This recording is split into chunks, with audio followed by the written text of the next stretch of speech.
Guys अब आपको समझाते हैं कि पीसीए फ्रेमवर्क होता क्या है।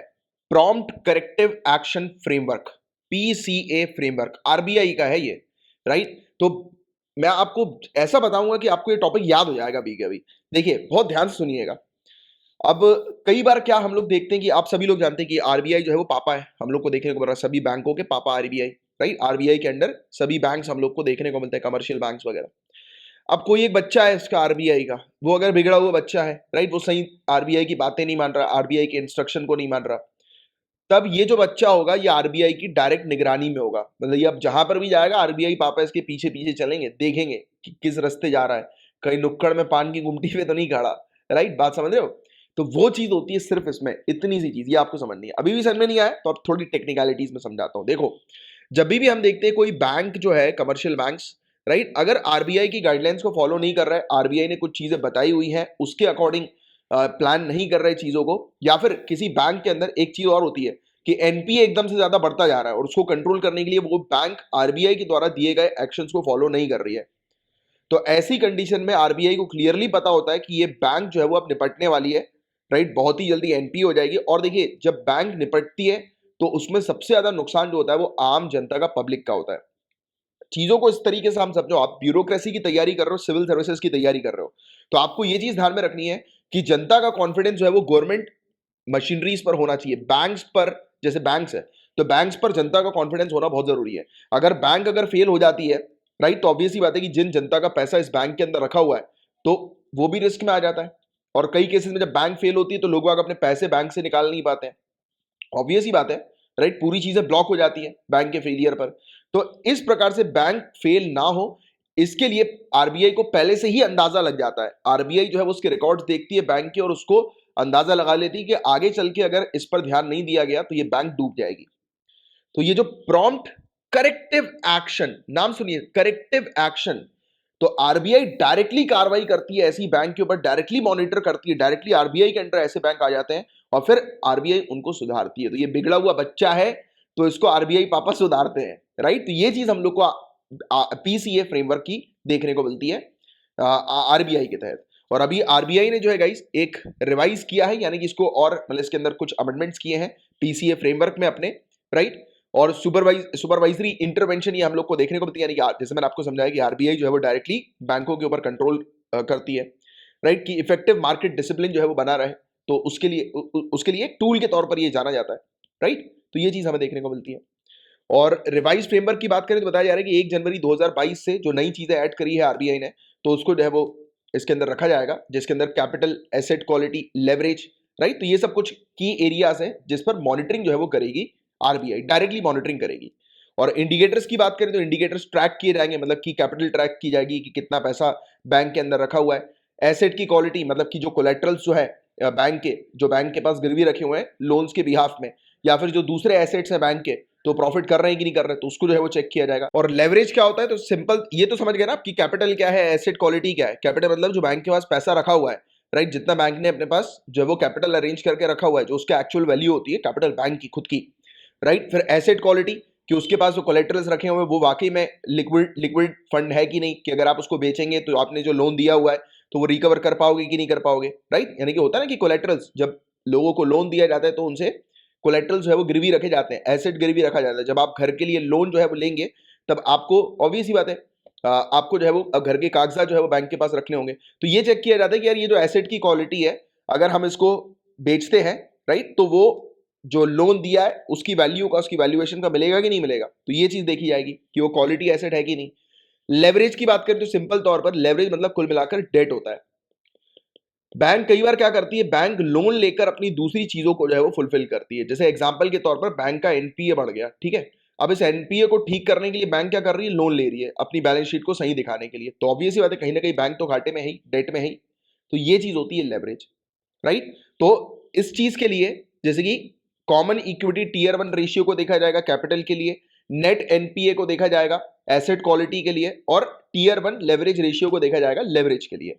तो ये इंडिकेटर्स हम लोग को देखने को मिल रहे हैं जिनको देखकर आरबीआई जो है वो अभी 2022 से ऑपरेशन करेगी, यानी कि 2022 से इन इंडिकेटर्स को देखेगी और फिर ये सुनिश्चित करेगी, ये चेक करेगी या फिर या इंश्योर करेगी कि किस पर्टिकुलर बैंक को पीसीए फ्रेमवर्क के तहत डायरेक्टली आरबीआई के मॉनिटरिंग में रखना है, डायरेक्टली आरबीआई के अंडर रखना है।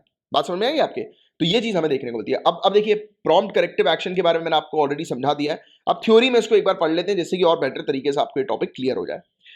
बात ध्यान समझिएगा, bank with week financial matrix, मतलब क्लियरली ऐसी बैंक जिसका फाइनेंशियल मैट्रिक्स काफी वीक है, मतलब फाइनेंशियली अब ये बैंक जो है वो काफी वीक हो चुकी है, तो ये डायरेक्टली आरबीआई के अंडर जो है वो रखी जाती है। They are put under watch by the RBI. अब डायरेक्ट आरबीआई जो है उस बैंक को मॉनिटर करेगी। आरबीआई ये फ्रेमवर्क लेकर आई थी 2002 में, पीसीए फ्रेमवर्क, और इसको लेकर आई थी स्ट्रक्चर्ड अर्ली इंटरवेंशन मैकेनिज्म के तौर पर बैंक्स के लिए। स्ट्रक्चर्ड अर्ली इंटरवेंशन मैकेनिज्म की एक स्ट्रक्चर तरीके से पहले ही बैंकों के साथ आरबीआई इंटरवीन करे, उसके फंक्शंस में इंटरवीन करे। मतलब आरबीआई जो है बैंक के जितने भी एक्टिविटीज होती हैं उस पर हस्तक्षेप करे, इंटरवीन करे। क्यों? क्योंकि आरबीआई को पता लग चुका है कि ये बैंक जो है वो निपटने वाली है, इसके पुअर एसेट क्वालिटी के कारण ये बैंक वल्नरेबल है, मतलब कि इसको लॉस जो है वो होगा ही होगा, आने वाले समय में इतना ज्यादा लॉस होगा कि ये बैंक डूब सकती है। तो बैंकों को बचाने के लिए ये एक टूल हम लोग को देखने को मिलता है, आरबीआई का पीसीए फ्रेमवर्क। इसका मेन एम ये होता है कि चेक करना एनपीए को, नॉन परफॉर्मिंग एसेट्स को, क्योंकि इसी के कारण बैंक जो है वो डूब जाता है। फ्रेमवर्क जो है वो रिव्यू हुआ था 2017 में। देखो 2002 में लाया गया, 2017 में इसको रिव्यू किया गया, एक रिकमेंडेशन दिया था वर्किंग ग्रुप ने financial stability and development council के, राइट। तो उसके आधार पर जो है उन्होंने रिव्यू कर लिया और अभी फिर से एक नया अमेंडमेंट या फिर नया रिव्यू जो है वो सामने आया है जो कि 2022 से लागू होगा।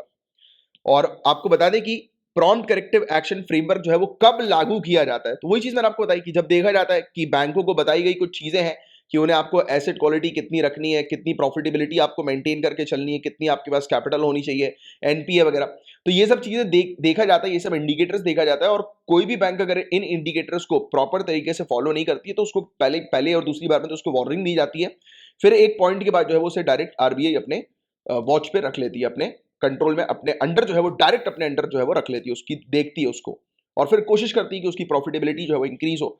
जो जिस एरियाज पे वो वीक है तो उसको आरबीआई ठीक करे और वापस उसे प्लेटफॉर्म पर लेकर आए। नहीं लेकर आएगी तो डूब जाएगी वो बैंक, और डूबेगी तो ऑब्वियस ही बात है कि जनता का जो ट्रस्ट है वो बैंकिंग सिस्टम से फिर हटने लगेगा। तो मेन ऑब्जेक्टिव आपके मेंस के आंसर में जनता का ट्रस्ट भी ऐड करना पड़ेगा, जो कि आपको यहां पर नहीं मिलेगा। यहां पर कहीं पर भी ये वाली चीज नहीं लिखी है, मैंने एक्स्ट्रा एड ऑन आपके लिए करवाई है, क्योंकि ये चीज जो है वो आपके मार्क्स में एड ऑन करेगी। मतलब ऑब्वियस ही बात है कि आपके ये वाला आंसर तो सभी लोग लिखेंगे, बट जो आप हट के जो अलग से एक चीज डालोगे ना अपने आंसर में, एक फील जो डालोगे कि ट्रस्ट, पब्लिक का ट्रस्ट, आए है मजा आ जाना है, फिर आपका आंसर तो बहुत बढ़िया बनेगा। तो इस तरीके से सिविल सर्विसेज की तैयारी रखो आप। अच्छा, ये सब तो बातें हो गई, बट रेस्ट्रिक्शन जो है वो किस प्रकार के, कितने टाइप्स के हम लोग को देखने को मिलते हैं। जैसे कि कोई अगर बैंक पीसीए फ्रेमवर्क के अंडर अगर आ जाए तो वो बैंक जो है वो क्या क्या आप नहीं कर पाएगी। तो देखिए, अब वो डिविडेंड वगैरह जारी नहीं कर सकती, मतलब क्लियरली कि उसको अगर बैंक को अगर कैपिटल की रिक्वायरमेंट है, जैसे कि आपको पता है कि कोई भी कंपनी को जब कैपिटल की आवश्यकता होती है, शेयर डिविडेंड के थ्रू मार्केट से वो कैपिटल उठाती है, तो वो डिविडेंड नहीं उठा सकती। वो अपनी ब्रांचेस जो है, बैंक की ब्रांचेस जो होती हैं, उसको नई ब्रांचेस एस्टैब्लिश नहीं कर सकती। इसके डायरेक्टर्स के कंपनसेशन जो होंगे उसके ऊपर रिस्ट्रिक्शन लग जाएगा क्लियरली, राइट, कि अब डायरेक्टर्स ना और डायरेक्टर्स को इंक्लूड किया जाएगा, ना किसी प्रकार के डायरेक्टर्स के शेयर जो है उसको चेंज किया जाएगा क्लियरली। ये चीज यहां पर मेंशन है, तो ये सब मैंडेटरी होता है। डिस्क्रिशनरी की बात करें तो क्लियरली यहां पर ये होता है कि अब वो लोन नहीं देगी, ना उसके अंदर कोई डिपॉजिट जो है वो लिया जाएगा, ना वो कोई लोन देगी, ना कोई डिपॉजिट एक्सेप्ट करेगी। मतलब एक प्रकार से बैंक कुछ समय के लिए लॉक हो जाता है, राइट, इस पीरियड के दौरान। बट हाँ, इस पीरियड के दौरान एक प्रकार से सुनिश्चित, और इवन दो तीन चीजें और मैं आपको बताऊं जो इसमें मेंशन नहीं है। जैसे कि कई केस में लिमिटेशन लग जाती है कि आप बैंक में सिर्फ और सिर्फ 2,000 रुपए ही निकाल सकते हो एक दिन में। ऐसा कुछ रहता है कि एक दिन में आप 2,000 रुपीज से ज्यादा उस बैंक से पैसे भी नहीं निकाल सकते, एक इंडिविजुअल जिसने डिपॉजिट किए होते। तो भी लोग काफी ज्यादा परेशान होते हैं, क्योंकि देखो कोई भी बैंक, जैसे पता लग गया मार्केट में कि यार ये बैंक पीसीए फ्रेमवर्क के अंदर आ गई है, तुरंत जितने भी डिपॉजिटर हैं दौड़ लगा के बैंक से पैसा निकालते हैं। और अगर ऐसा हो गया तो बड़ी डिफिकल्टी हो जाएगी। कैसे डिफिकल्टी हो जाएगी? ऑलरेडी बैंक की बैंड बजी पड़ी थी, और अगर पैसा निकालना शुरू कर दिया बैंकों ने, मतलब इंडिविजुअल ने बैंक के अंदर से, राइट, जैसे आम जनता जिन्होंने डिपॉजिट किया था, तो बैंक की हालत और पस्ता हो जाएगी। बात समझ रहे हैं आप? तो ये चीज है। अब आप बोलोगे सर कैसे पस्ता हो जाएगी, लोगों के पैसे तो रखे हुए हैं। अरे बात नहीं समझ रहे आप, बैंक का ऑब्जेक्टिव सोचो ना, आप यही आप गलती कर रहे हो। अगर आपको इस चीज में डाउट आया तो यही आपके बेसिक्स क्लियर नहीं है, और बेसिक्स क्लियर करना जरूरी है। और मैं तैयारी आपकी करवाता ऐसे ही हूं कि आपके बिल्कुल बेसिक जो है वो क्लियर हो, क्योंकि जहां आपके बेसिक क्लियर है तो आप बड़े से बड़े क्वेश्चन को आसानी से सॉल्व कर जाओगे। देखो बात को समझो, ये बैंक है, इसमें लोगों ने अपना पैसा डिपॉजिट किया, ये पैसा रखा हुआ है, ठीक है, ये लोग का पैसा है। बैंक के पास पैसा आया, इस पैसे पे बैंक क्या करती है, इंटरेस्ट देती है। लेट से मैं मान लेता हूं 4% बैंक इंटरेस्ट दे रही है। बट बैंक का एक और काम होता है, क्या, लोन देने का। बैंक के पास पैसे तो पेड़ में उगते नहीं है, राइट, वहां से तो पैसे आते नहीं है, इसके पास यही पैसे है ना, ये डिपॉजिटर का मनी है जो लोन के तौर पर जाता है। लेट से 12%, 12 में से 4 हटा दो, कितना बचा, 8%। 1-2% ऑफिस वर्क वगैरह इन सब में जो है वो हटा लो, फिर कितना बचा, 6%, राइट। तो क्लियरली ये प्रॉफिट हुआ ना बैंक का, कि नहीं हुआ। तो ये जो डिपॉजिट का अमाउंट है, यानी कि ये जो पैसा जो डिपॉजिट के तौर पर बैंक में रखा था लोगों ने, यही पैसे को तो उठाकर लोन दिया ना। अब आप ये मान के चलो कि अगर पता लग गया कि पीसीए फ्रेमवर्क के तहत अगर कोई बैंक आ गई, जिन लोगों ने अपना पैसा डिपॉजिट रखा है, सेविंग्स अकाउंट में रखा हुआ है, तुरंत वो दौड़ के आएंगे, बोलेंगे निकालो निकालो, ये बैंक तो डूब ना जाए, डर जाएंगे लोग। और जब ये लोग निकाल लेंगे इसके अंदर से पैसा, तो एक टाइम आएगा कि एक टाइम के बाद बैंक बोलेगी हमारा पैसा नहीं है, क्योंकि पैसा तो लोन पे चल रहा है, डिपॉजिटर का पैसा तो लोन पे चल रहा है। फिर हंगामा खड़ा हो जाएगा पब्लिक के बीच में। इसलिए एक और चीज आरबीआई रखती है, बोलती है कि भैया कुछ रिस्ट्रिक्शन दे देती है कि जैसे पर डे 2000 से ज्यादा एक अकाउंट से पैसा नहीं निकलेगा। हर अकाउंट 2000 से ज्यादा या 1000 रुपए से ज्यादा पैसा नहीं निकाल सकता। कई केसेस में 500 भी हो जाता है, वो डिपेंड करता है बैंक के साइज के ऊपर। इस चीज को समझिए, और ये बेसिक सी चीज है, सिंपल सी। एक बार ऐसा हुआ भी था मेरे ख्याल से, if I am not wrong, ICICI के केस में ऐसा हुआ था एक बार, बहुत साल पहले। एकदम से होड़ मच गई थी कि आईसीआईसीआई जो है वो डूबने वाली है, और लोग तुरंत आकर आईसीआईसीआई से पैसा जो है वो निकालना लोगों ने शुरू किया। उस समय आरबीआई ने क्या गेम खेल दिया, क्योंकि देखो एक फेक न्यूज ये फैली थी इस प्रकार की, लोगों के बीच में पैनिक आ गया था। आरबीआई ने बैंक में हर एक ब्रांच के पास भरपूर पैसा रखवा दिया। आरबीआई के क्लियर संकेत थे कि जितनी भी आईसीआईसीआई की ब्रांचेस हैं सबके पास पैसा रखवाओ, कि जितने भी लोग जितना पैसा जो है वो निकालने आ रहे हैं, क्योंकि बैंक की कंडीशन ठीक थी, बैंक की हेल्थ ठीक थी, वो तो एक फेक चीज जो है फैली थी, बट इतनी भी ठीक नहीं थी कि बैंक की ब्रांच में एट अ टाइम उतना पैसा रखा रहा है। बट इन्होंने क्या किया, इन्होंने पूरी ब्रांचेस में, सबके सब ब्रांचेस में पैसा भरपूर पहुंचवाया। क्यों पहुंचवाया, कि पब्लिक का trust, again the main thing is here is public का ट्रस्ट, कि आप जब भी अपने आंसर को लिखेंगे पब्लिक पॉइंट ऑफ व्यू से भी आपको लेकर चलना है, क्योंकि आरबीआई को पता है कि पब्लिक का ट्रस्ट गया बैंकिंग सिस्टम से तो it will going to be very difficult. और किसी भी बैंक की ब्रांच में अगर पब्लिक का डिपॉजिट किया हुआ पैसा उसको वापस नहीं मिल रहा तो वो हंगामा मचाएगा, क्योंकि उसको डर है अंदर से कि अरे बैंक डूबने वाली। बट हाँ, बैंक हेल्दी थी, बट इतनी ज्यादा हेल्दी नहीं थी कि एट अ टाइम उसके पास पैसा रहे। But RBI played a game. RBI ने बोला कि पब्लिक का ट्रस्ट, अगर ये फेक न्यूज को या इस प्रकार की जो न्यूज जो चली है एकदम से कि आईसीआईसीआई जो है वो बंद होने वाली है, डूबने वाली है, तो if I am not wrong वो आईसीआईसीआई थी, बस इसको कंफर्म कर लेना। बैंक में मुझे वो कंफर्मेशन याद नहीं आ रहा है, आप लोग जो है वो थोड़ा देख लेना। मैं बस आपको एक स्टोरी बता रहा हूँ कि एक टाइम पे किस प्रकार से हुआ था बैंक के अंदर ऐसी जब घटना होती है, ये एग्जैक्टली रियल घटना है। तो आरबीआई ने सभी ब्रांचेस के अंदर भरपूर पैसा इसीलिए पहुंचाया कि पब्लिक का ट्रस्ट हो। पब्लिक ने निकाला, पब्लिक ने बोला कितने, 1 करोड़ लो, कितने चाहिए भैया आपको, 5 करोड़ लो, कीप इट, कितने आपके, 50 लाख लो। तो पब्लिक को लगा अरे यार ये तो देते यार, इनका तो है पैसा, कोई दिक्कत नहीं है। फिर दूसरी लाइन में खड़ा होगा कि भैया जमा कर दो पैसा। ये होती है कहानी। तो जब आप ब्यूरोक्रेट्स बनेंगे तो you have to play very smartly, कि कैसे आपको, अगर पैनिक भी क्रिएट हो रही है तो कैसे उस पैनिक को आपको स्मार्टली पब्लिक का ट्रस्ट जीतते हुए उसको रिजॉल्व करना है। तो ये ब्यूरोक्रेसी का गेम है यार, सिविल सर्विसेज का ब्यूरोक्रेसी की तैयारी आप कर रहे हो, इस गेम को आपको समझना जरूरी है कि पैनिक सिचुएशन में भी आपको कैसे डील करना है। देखो कितना स्मार्ट गेम था आरबीआई का, राइट। यहीं पर ही आप सोचो कि अगर ये वाली चीज नहीं करी होती तो ऑब्वियस ही बात है हंगामा मच चुका होता उस समय। बट कुछ नहीं हुआ, कुछ घंटों में चीजें नॉर्मल, सभी जगह मैसेज गए, तो हमने तो भैया पैसा निकाल लिया, बैंक हेल्दी है, हम तो जितना पैसा लेने यार उतना पैसा बैंक निकाल के दे रही है। This is the game you need to understand, right. अरे सॉरी, ये लो बैटरी हो गया, चलो बात करते करते लो बैटरी हो गई। एनीवेज आगे की बात करते हैं। ये वाली चीज आपको समझ में आ गई ना पूरे, कि क्या मैंडेटरी रिस्ट्रिक्शंस होते हैं, क्या डिस्क्रिशनरी रिस्ट्रिक्शन होते हैं, और what will a bank do if PCA is triggered. तो बैंक क्या करेगी पीसीए जब ट्रिगर हो जाएगा, पीसीए उसके ऊपर हो जाएगा, कुछ नहीं कर सकती भाई, राइट। तो इसको कुछ अलाउ करने नहीं दिया जाएगा, नॉट इवन टू रिन्यू और एक्सेस कॉस्टली डिपॉजिट। ज्यादा डिपॉजिट भी, एक्सेस, देखो एक्सेस कि लोग पैसा भी नहीं निकाल पाएंगे, राइट, ज्यादा पैसे, तो वो बता दिया जाता है कितना पैसा जो है वो निकालना है। इवन ये अपने फीस बेस्ड इनकम को भी इंक्रीज नहीं कर सकती, जैसे होता है ना बैंकों की वेरियस फीस होती है, एसएमएस फीस, ये फी वो फी फलाना, तो वो सब भी नहीं बढ़ाएगी, ये बिल्कुल स्टॉप हो जाएगा। मतलब क्लियरली अब आरबीआई संकेत करेगी कि करना क्या है इसको, मतलब ये पूरी तरह से सरेंडर कि भैया जैसा आप बोलेंगे, जिस भी चीज के लिए आप बोलेंगे वो हम करेंगे। राइट, बैंक के अंदर डस्टबिन कहाँ पे रखना है वो भी हम आप बताओगे।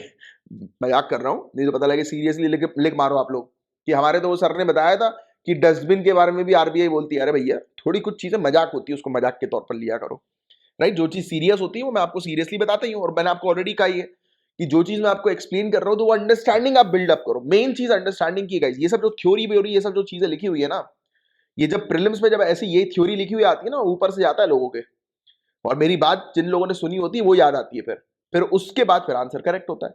तो वो इंपॉर्टेंट है आपके लिए, समझदारी को डेवलप करो, रटने वाली चीज का गेम नहीं है civil service. The game is not roting, रटने वाला गेम नहीं है बॉस, ये गेम है समझने वाला। क्योंकि बड़े एग्जाम की तैयारी कर रहे हो, ऑफिसर बनने की तैयारी कर रहे हो, उसके लिए चाहिए समझदारी। रट्टू तोते लोग नहीं चाहिए उसको। रट्टू तोते वाला काम तो था कि चलो 2020 पढ़ ली, कॉलेज का एग्जाम जो है वो पास कर लिया, राइट, तो बस वही वही था रट्टू वाले एग्जाम कॉलेज।